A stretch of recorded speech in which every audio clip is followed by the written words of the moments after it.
இப்ப நடந்துட்டு இருக்கக்கூடிய ரஷ்யா உக்ரைன் பிரச்சனையில உக்ரைன் ஃப்ரண்ட் லைனுக்கு யூஸ் பண்றதுக்காக இந்த டேங்குகள்லாம் சில இடத்துல மறைச்சு வச்சிருப்பாங்க. அப்படிதான் ஆப்ரஹாம் டேங்கை வந்து சொலோவியோ அப்படின்ற ஒரு பகுதி, இந்த பிரெட்சாய்லாம் இருக்கு இல்லையா, அதுக்கு கொஞ்சம் மேல வந்து பாத்தீங்கன்னா புறநிலத்தில் இருக்கக்கூடிய ஒரு பகுதி, அதுக்கும் இந்த பிரெட்சாய்க்கு நடுவுல இடைப்பட்ட பகுதியில் வந்து பாத்தீங்கன்னா ஒரு ஆப்ரஹாம் டேங்கை மறைச்சு வச்சுக்கிறாங்க. இதை கண்டுபிடிச்சது லான்சர் ட்ரோன் கண்டுபிடிச்சிச்சு. ஏன்னா இப்போ லான்சர் ட்ரோன்ல அட்டானமஸா மாறிடுச்சு. ஏவி விட்டாலே அந்த இடத்துல பறந்துகிட்டே இருக்கும். அந்த இடத்துல ஏதோ ஒரு ஐடென்டிஃபை பண்ணிச்சுன்னா குதி வச்சு போய் அடிக்கும். நார்மலா போய் அடிச்சுன்னா பரவாயில்ல, இதுவே தன்னிச்சா முடிவெட்டு தான் போய் அடிக்குது. ஒரு ஆப்ரேட் பண்ணும் அப்படிங்கிற நீட் இல்லை.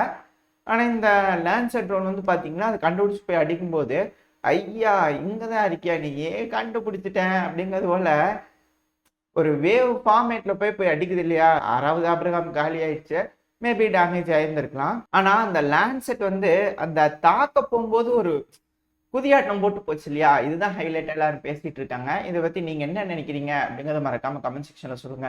ஒருவேளை இந்த ஏஐக்கும் ஏதாவது இன்சென்டிவ் பிளான் ஏதாவது ரஷ்ய தரப்புல இருந்து அறிவிச்சிருப்பாங்களோ என்னமோ, ரொம்ப குஷியா போய் அடிச்சிருக்குது.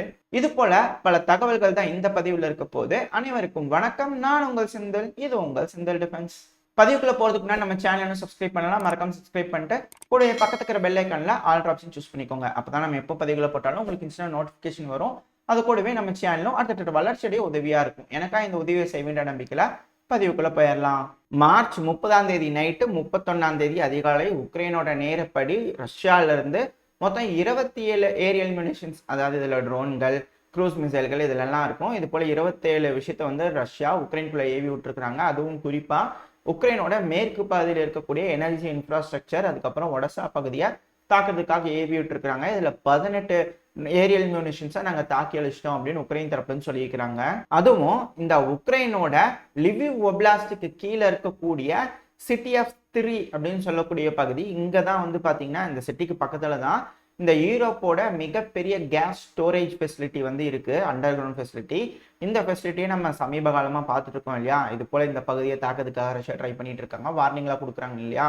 இந்த பகுதியில தாக்கிட்டு தாவும் இதனால 2 பேர் இறந்துட்டாங்க அப்படிங்கிறது போல உக்ரைன் தரப்புலன்னு சொல்லிக்கிறாங்க. திரும்ப திரும்ப இந்த கோல்டு ஸ்டோரேஜ் ஃபெசிலிட்டியா டார்கெட் பண்ணிட்டே இருக்குது ரஷ்யா. இது விபத்துக்குள்ளாயிடுச்சு, இது வெடிச்சிருச்சு அப்படின்னா இந்த இழப்பு உக்ரைனுக்கு மட்டும் இருக்காது, யூரோப்புக்குமே மிகப்பெரிய இழப்பா இருக்கும் அப்படிங்கிறத சொல்லப்பட்டு வருது. அடுத்த மிகப்பெரிய தாக்குதல் நடந்தது ஒடசால. இந்த ஒடசால மொத்தம் 8 ட்ரோன்கள் வந்துச்சு. அந்த 8 ட்ரோன்களையும் நாங்க சுட்டு வீழ்த்திட்டோம். ஆனா துரதிருஷ்டவசமா அதோட உதிரி பாகங்கள் போய் பவர் ஃபெசிலிட்டிஸ்ல விழுந்ததுனால என்டையர் ரீஜனுக்குமே கொஞ்ச நேரம் கரண்ட் இல்லை அப்படிங்கிறதோட சொல்லப்பட்டு வருது. இதோட வீடியோ பதிவு வந்திருக்கு. இந்த ஒடசா பகுதியில் கரண்ட்லாம் இருந்திருக்கு. அபார்ட்மெண்ட்ஸ்லாம் பார்த்தாலே தெரியும். இந்த வீடியோ பதிவு வச்சு பார்க்கும்போது அட்டாக் நடந்ததுக்கு அப்புறம் டக்குன்னு ஒரே செகண்ட்ல எல்லா பக்கமே கரண்ட் போயிருக்கு.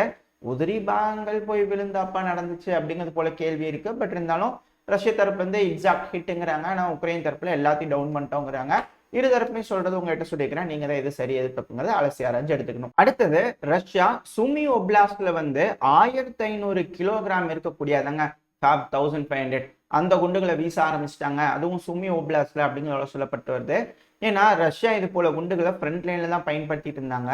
இப்போ சிட்டிஸை தாக்கிறதுக்காக, ஏன்னா சுமிலையும் சரி கர்கிவ்லையும் சரி எந்த ஒரு அட்டாக் நடக்கிற மாதிரி இல்லை, ஆனா இந்த இடத்துல வந்து தாக்குதல் பண்ணிக்கிறாங்க அப்படின்ற குற்றச்சாட்டு உக்ரைன் தரப்புல இருந்து வச்சாலும், எங்க நீங்க அங்கிருந்து தாங்க பெல்கிராட் ரீஜியனை தாக்குதல் பண்ணிட்டு இருக்கிறீங்க, அதை டிஃபெண்ட் பண்றதுக்காக ரஷ்யா வீசி இருக்கிறாங்க அப்படிங்கிறதோட சிலர் முட்டு கொடுக்குறாங்க.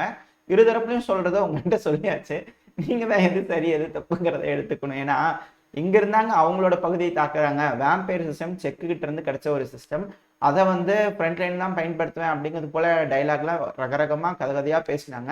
இப்ப என்னன்னா அதே பீட்டர் பவேல் அவர்கள் எந்த ரெட் லைன் இல்லை எல்லாம் அழிச்சிட்டு வாங்க எல்லாம் செய்யலாம் உக்ரைனுக்கு உதவி அப்படிங்கிறத சொல்லிட்டு இருக்கிறாங்க. இப்படி இருக்கும்போது ரஷ்யாவும் பாக்குற வரைக்கும் பார்த்தாங்க, இப்ப பயங்கரமான அட்டாக் பண்ணிட்டு இருக்காங்க. ஏன்னா ஆயில் ரிஃபைனரி இது போல விஷயங்கள்லாம் தாக்கிட்டு இருந்தாங்க இல்லையா. இப்பவும் சில ட்ரோன்கள் ரஷ்யாக்குள்ள போகுது, ஆனா முன்னாடி மாதிரி கிடையாது. ஏன்னா ஆயில் ரிஃபைனரிஸா இருக்கட்டும், கேஸ் ஸ்டோரேஜ் ஃபெசிலிட்டிஸா இருக்கட்டும், இதெல்லாம் தாக்கிட்டு இருந்தாங்க. இப்போ வந்து கம்மி பண்ணிட்டாங்க ரஷ்யா, நாங்க கம்மி பண்ணிட்டோம் நீங்களும் பண்ணுங்க அப்படிங்கிறதோட சொல்ற மாதிரி தெரியுது. ஆனால் ரஷ்யா விடுற மாதிரி இல்லை, இங்க இருந்தான்னு அடிச்சுட்டு இருக்கிற, அதனால நாங்க மிகப்பெரிய அடியா அடிப்போம் அப்படிங்கிறதோட இது போல குண்டுகளை வீசிட்டு இருக்காங்க அப்படிங்கிறது என்னோட ஒரு கருத்து. உங்களோட கருத்துக்கள் என்ன அப்படிங்கிறதையும் மறக்காம கமெண்ட் செக்ஷன்ல சொல்லலாம். அடுத்த மிகப்பெரிய தாக்குதல் உக்ரைனோட மார்டினிவ்கா ஏர்பேஸ்ல நடந்திருக்கு அப்படிங்கிறதோட சொல்லப்பட்டு வருது. ரஷ்ய தரப்பு இந்த ஏர்பேஸ் நாங்க அட்டாக் பண்ணியிருக்கோம் அப்படிங்கிற போல ஸ்டேட்மெண்ட் வந்திருக்கு. நாசாவோட ஃபிலிம்ஸ்ல பார்த்தாலே அந்த இடத்துல ஃபயர் இன்சிடென்ட் நடந்திருக்கு, அதுவும் மிகப்பெரிய எக்ஸ்ப்ளோஷன் கேட்டதா லோக்கல் சோர்சஸ் சொல்றாங்க. ஆனா அங்க 2 ஃபயர் அட்டெம்ப்ட் நடந்திருக்கு, ஃபயர் ஆக்சிடென்ட் நடந்திருக்கு அப்படிங்கிறது போல நாசாவோட ஃபிலிம்ஸ்ல பார்க்கும்போது தெரியுது. ஸோ அங்கே ஏதோ ஒரு அட்டாக் நடந்திருக்கு அப்படிங்கிறத நம்மளால புரிஞ்சுக்க முடியுது. பட் உக்ரைன் தரப்புலேருந்து இது எதுவும் சொல்லலை. ஏன்னா இந்த அட்டாக்னால குறைஞ்சது 3 Su-25 ஏர்கிராஃப்டாவது டேமேஜ் ஆயிருக்கலாம் அப்படிங்கிறத சொல்லப்பட்டு வருது.